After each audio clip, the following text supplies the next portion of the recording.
महीने के बाद फिर इस बात पर मुलाकात हो रही है। 3-4 महीने पहले जो स्थिति थी जिसकी मैं अभी बात करने वाला हूं, वो स्थिति पूरी तरह से बदल चुकी है। चलिए, मैं ज्यादा आपका समय नहीं लेता हूं।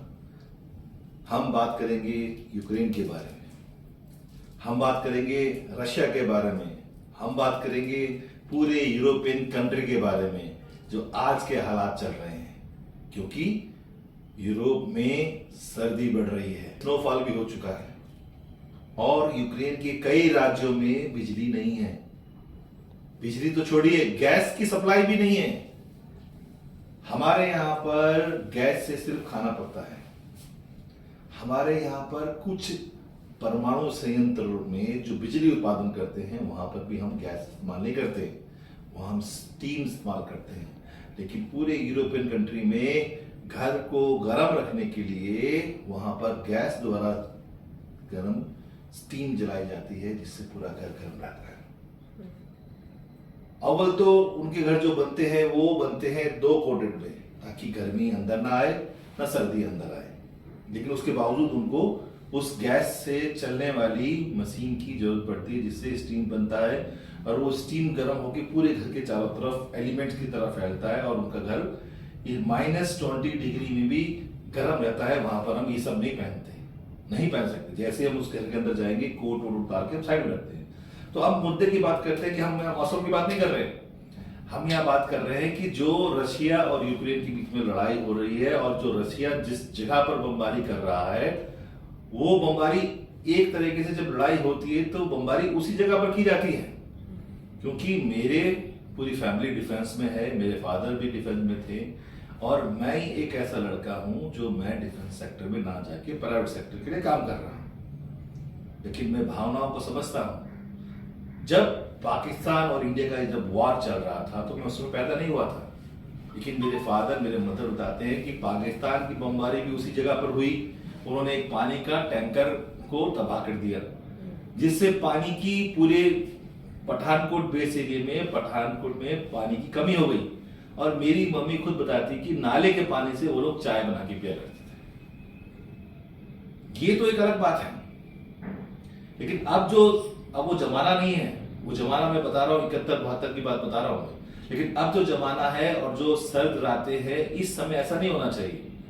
अब मैं ये नहीं कह रहा हूं कि यूक्रेन में ऐसा हुआ और यूक्रेन के लोग तकलीफ झेल रहे हैं, सफर कर रहे हैं सर्दी से।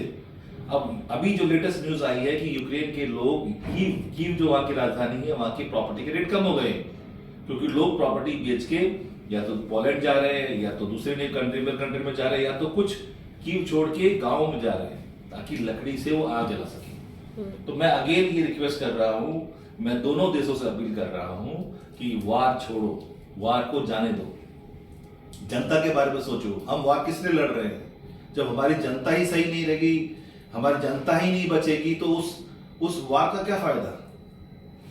मैं जेलेंस्की साहब से ये भी बोलना चाहता हूं कि वो कुछ मन में है उसको छोड़ें, जनता को देखें। मैं मिस्टर व्लादिमीर पुतिन से भी बात करना चाहता हूं, उनको ये एड्रेस देना चाहता हूं, ये जो लड़ाई, ये जो युद्ध हो रहा है, हम किस लिए कर रहे हैं? अपनी जनता की रक्षा करने के लिए कर रहे हैं। और जब हम अपनी जनता को बचा ही नहीं पा रहे हैं, तो अगर हम युद्ध जीत भी गए तो किसका फायदा होगा? देश 10 साल पीछे चला गया है। रशिया का भी ऐसा नहीं है, रशिया के लोगों की भी जाने गई हैं, उनके जो परिवार वाले वो वापस नहीं आ सकते। तो नुकसान दोनों को हो रहा है। मैं ये नहीं कह रहा हूं कि सिर्फ यूक्रेन को नुकसान हो रहा है, नुकसान रशिया के लोगों को भी हो रहा है। कहीं जान माल का हो रहा है तो कहीं का सिर्फ जान का हो रहा है। तो ये मेरे व्यूज हैं, ये मेरे देश के नहीं है, ये मेरे फैमिली के भी नहीं है, ये मेरे अपने व्यूज हैं कि लड़ाई नहीं होनी चाहिए। सर्दी बहुत जो नेचर की जो मार होती है वो बहुत तगड़ी होती है।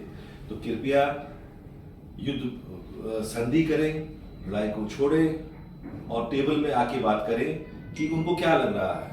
उनको अमेरिका पसंद नहीं है, उनको रशिया पसंद नहीं है। इन सब बातों को हम एक क्यूमुलेटिव वेज में खत्म करके जनता के बारे में सोचें। मेरी अपील है आप लोगों से, पुतिन साहब से भी, जेलेंस्की साहब से भी, कृपया जनता के बारे में सोचे, अपने सैनिकों के परिवार के बारे में सोचे। पुतिन साहब और जेलेंस्की साहब अपने पूरे राज्य के बारे में सोचे कि वो कैसे सफर कर रहे हैं।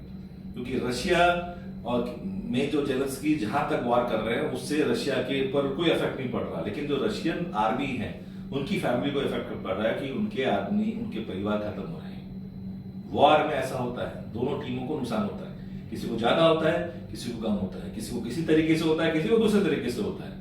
और जो भी यूक्रेनियन पीपल मेरा वीडियो देख रहे हैं, जो भी रशियन पीपल मेरा वीडियो देखेंगे, मैं उनसे बोलना चाहता हूं कि मैं दोनों देश के खिलाफ हूं उनकी इस नीति से। मैं किसी देश को सपोर्ट नहीं कर रहा हूं, मैं रशिया को भी सपोर्ट कर रहा हूं, मैं पूरे यूक्रेन पीपल को भी सपोर्ट कर रहा हूं। तो कृपया, मेरी पर्सनल राय है एक नागरिक के कारण, क्योंकि मैं भी इस पृथ्वी में रहता हूं, तो मेरी भी रिक्वेस्ट है कि ये सब छोड़े, बंद करें और शांति के साथ रहें। धन्यवाद, फिर मिलेंगे ऐसी किसी वीडियो में, तब तक के लिए बाय बाय।